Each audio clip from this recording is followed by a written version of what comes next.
hacker biarka mengacak-ngacak dokumen negara, KPU, sebagian dari BIN, dan lain sebagainya. Yang target selanjutnya Pertamina.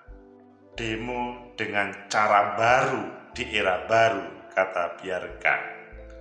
Bagaimana menurut kalian? Apakah aparat penegak hukum mampu menangkap dan menghukum biarka?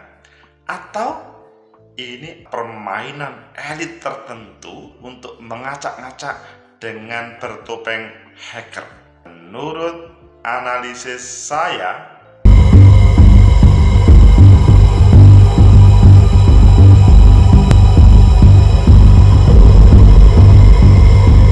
Assalamualaikum warahmatullahi wabarakatuh. Salam sejahtera untuk kita semua, pecinta masa depan negeri. Hacker biarka semua netizen masyarakat dibuat bingung. Ini hacker beneran, maksudnya ingin membantu untuk kebaikan di negeri ini, atau ya dia akan mengganggu saja terkait perjalanan pemerintahan Indonesia, atau mungkin juga pemerintahan yang lain, karena beberapa dokumentasi negara dibuat acak-acak oleh hacker biarka. Meskipun kalian tahu ada proses penutupan akun yang bersangkutan. Ayo kita baca di beberapa media, selanjutnya nanti kita kupas.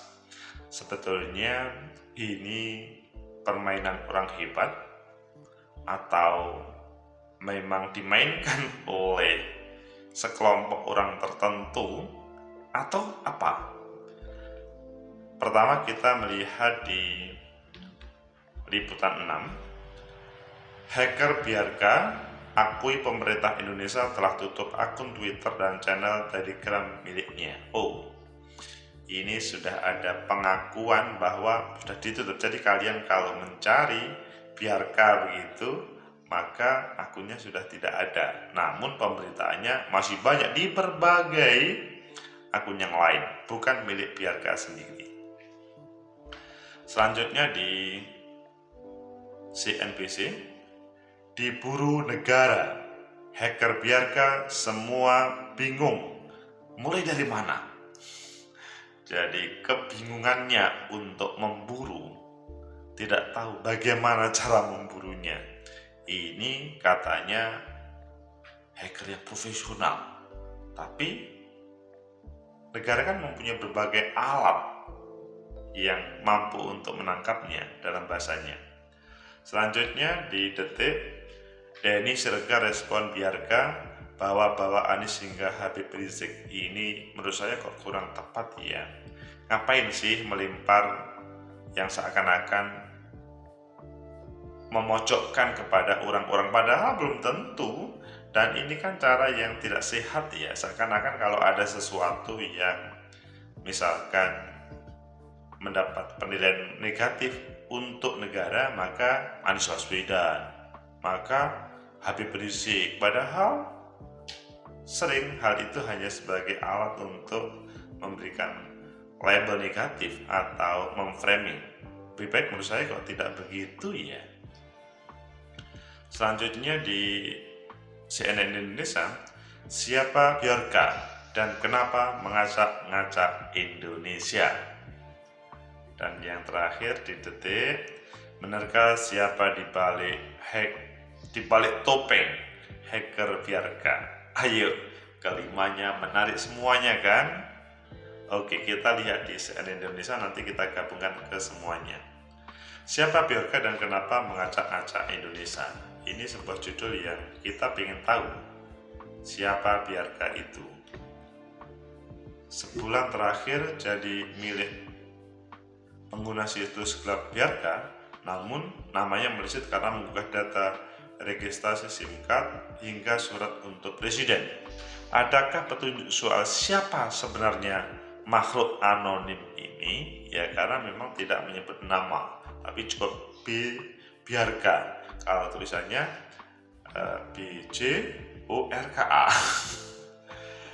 Akun Twitternya menampilkan informasi pada profil berupa frase "Ye, catch me if you can email god@biarka.ai".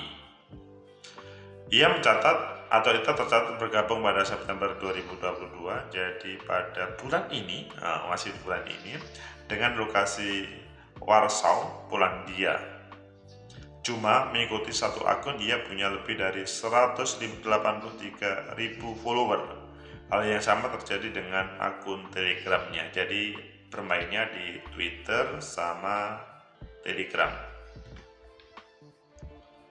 Dikutip dari profil Beach Forum, Biarka dengan status gender undisclosed, maksudnya rahasia, baru bergabung di situs 9 Agustus 2022. Waktu online-nya tercatat hanya 1 hari 12 jam 49 menit.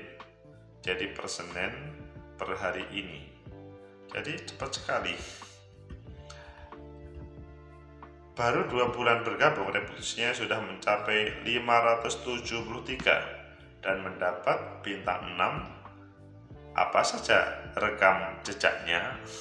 Jadi kalau mendapat bintang 6, tidak setiap orang mampu.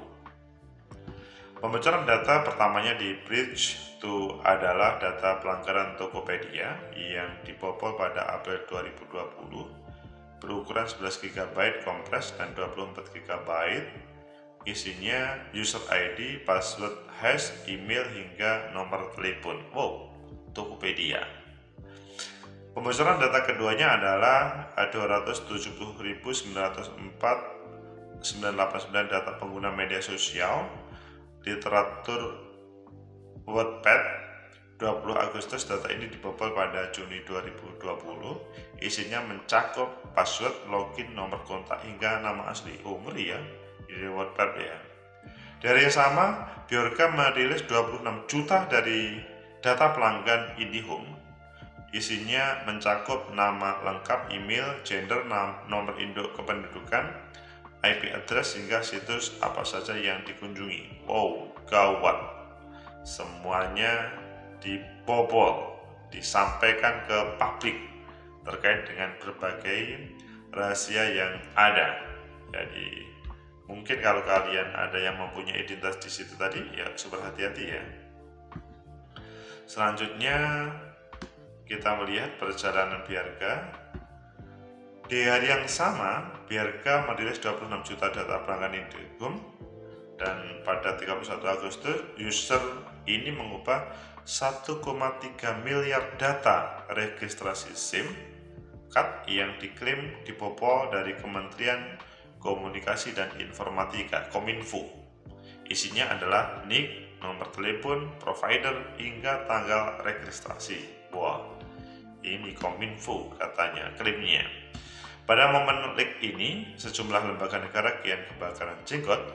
Kominfo, operator seluler, Dukcapil ramai-ramai membantahnya. Toh para pakar siber menyebut data yang dibocorkan valid. Jadi ada perbedaan. Dikatakan dibocorkan, tapi dikatakan tidak, itu hanya omongan aja.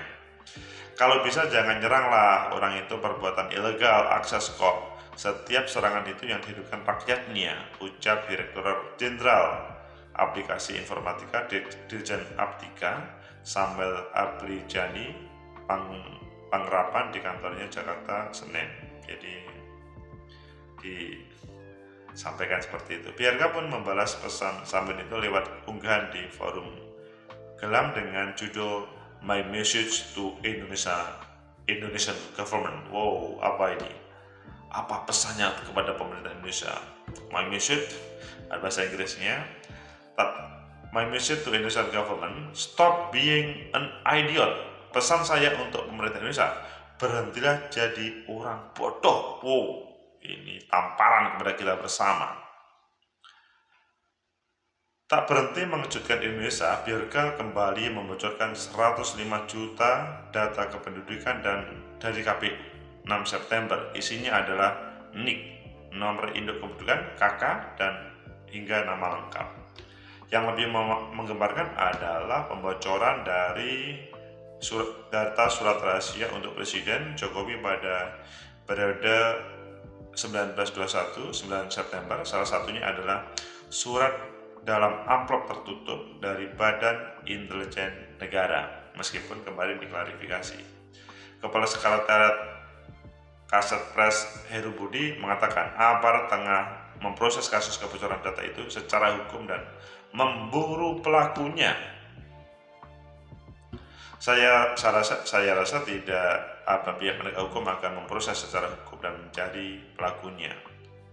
BRK mengomentari dengan nyinyir dengan bahasa Inggris, "Do you bla bla bla bla? Sadar enggak sih, tak seorang pun dari Anda dan semua orang-orang Anda bisa melakukannya. 21 hari sejak pembocoran data pertamaku, Anda semua masih bingung dan dari mana memulainya." Itu apa yang ditampilkan oleh BRK di Twitter. Apa motifnya? Rangkaian unggahan dominan terkait dengan Indonesia. Beberapa kementerian terhadap pemerintah RI termasuk Kominfo yang dipimpin oleh politikus Partai Nasdem. BRK memberi petunjuk bahwa pembocoran data alias leak ini merupakan cara untuk menunjukkan bahwa lembaga pemerintah tetap akan bobrok selama dipimpin oleh yang bukan ahlinya. Dia memberikan pesan, "This is a new era bla bla bla bla." Bahasa Indonesia terjemahannya, "Ini adalah era baru untuk berdemo dengan cara berbeda. Tidak ada yang akan berubah jika orang bodoh masih diberi kekuatan yang sangat besar. Pemimpin tertinggi dalam teknologi harus ditugaskan kepada seseorang yang mengerti, bukan politisi dan bukan seseorang dari angkatan bersenjata, karena mereka hanyalah orang-orang yang bodoh." Bodoh itu karena mungkin kritiknya tidak tepat pada tempatnya. Dirinya cuma ingin menunjukkan betapa mudahnya untuk masuk ke berbagai pintu karena kebijakan perlindungan data yang buruk, apalagi jika dikelola oleh pemerintah. Pecinta masa depan negeri, itulah BRK yang menjadi rame, viral, dan semuanya mencari siapa sih sebetulnya. Dan beberapa lembaga sudah mengklarifikasi itu salah, tapi tetap mereka mencari. Maka ini ada pertanyaan, kalau itu salah maka seharusnya dibiarkan, bukan dicari. Pecinta masa depan negeri, hacker BRK. Hacker merupakan seseorang yang tidak bertanggung jawab terhadap sesuatu yang diambilnya, dicurinya. Namun ada pertanyaan, mungkinkah ini sebagai atau perlakuan atau kelakuan orang-orang yang tidak beres terhadap negara kita, atau mungkin ini adalah orang yang dimainkan untuk seakan-akan mereka itu mempunyai musuh yang hebat dan kemudian nanti semuanya fokus ke situ dan selanjutnya ada sesuatu yang lain yang kemudian tidak terpantau. Atau mungkin yang perlu dijawab adalah, mungkinkah BRK ini adalah seseorang yang fresh, taruhlah generasi muda yang mencoba-coba ilmunya. Pecinta masa depan negeri, kalau melihat hacker pasti semuanya marah, khususnya mereka yang bukan bagian daripada hacker. Taruhlah sebagai bagian dari yang melawan hacker atau yang dicuri oleh hacker. Karena kalau kita bilang data KPU dicuri, pasti kita nanti pemilunya bagaimana, atau data bla dicuri, itu kan bagaimana. Itu pasti semuanya akan, ayo para penegak hukum tangkap dia. Tapi dalam bahasanya biarkan, ayo tangkap saja. Dari mana caranya? Itu kata nyinyirnya biarkan. Pecinta masa depan negeri, sehingga kalau menurut saya sih apa yang dilakukan BRK itu ya tidak tepat sih. Jadi tidak benar seseorang menjadikan sebuah teknologi itu menjadikan taruhlah negara atau elit pemerintah itu menjadi rusak. Menurut saya sih sebetulnya orang-orang seperti ini, negara ataupun elit tidak cukup menyalahkan mereka. Namun coba dicari yang sebenarnya, apakah mereka memang punya potensi. Kalau memang punya potensi, direkrutlah untuk menjadi bagian dari negara, tetapi syaratnya adalah tidak mencederai negara atau tidak nakal. Sangat mungkin mereka adalah orang-orang yang sebetulnya mempunyai potensi, namun tidak mendapatkan akses. Dan kritiknya tadi kan pedas ya, janganlah negara ini, tempat-tempat yang berhubungan dengan dunia teknologi diduduki oleh para politisi atau para teman-teman angkatan bersenjata. Itu yang diprotes olehnya. Jadi secara tidak langsung sebetulnya, meskipun di sisi yang lain itu adalah musuh kita, di sisi yang lain, pada ruangan yang lain, merupakan autokritik atau kritik terhadap kita. Karena kalau kita mendudukkan, maksudnya Pak Presiden manapun, itu memberikan amanah kepada seseorang yang tidak sesuai dengan kapasitasnya, maka lembaga, kantor, kementerian itu sangat mudah untuk kolab, sulit untuk maju. Kemudian, apakah ini adalah orang jauh atau orang dekat? Kalau menurut saya sih bukan orang jauh, ini adalah orang dekat. Hanya dia punya potensi. Orang dekat di sini adalah, kalau dalam teori politik itu adalah yang paling membahayakan terhadap diri kita di dalam berpolitik adalah orang-orang dekat. Orang yang paling dekat itu adalah membahayakan. Karena apa? Tahu apa yang menjadi rahasia kita, yang mana orang lain tidak tahu rahasia kita. Nah, ketika biarkah itu tahu di mana rahasia-rahasia yang menjadi ancaman dan dia mengolah dan mengacak-ngacak, ya sangat mungkin ini adalah bagian dari pemerintahan yang tidak mendapatkan tempat.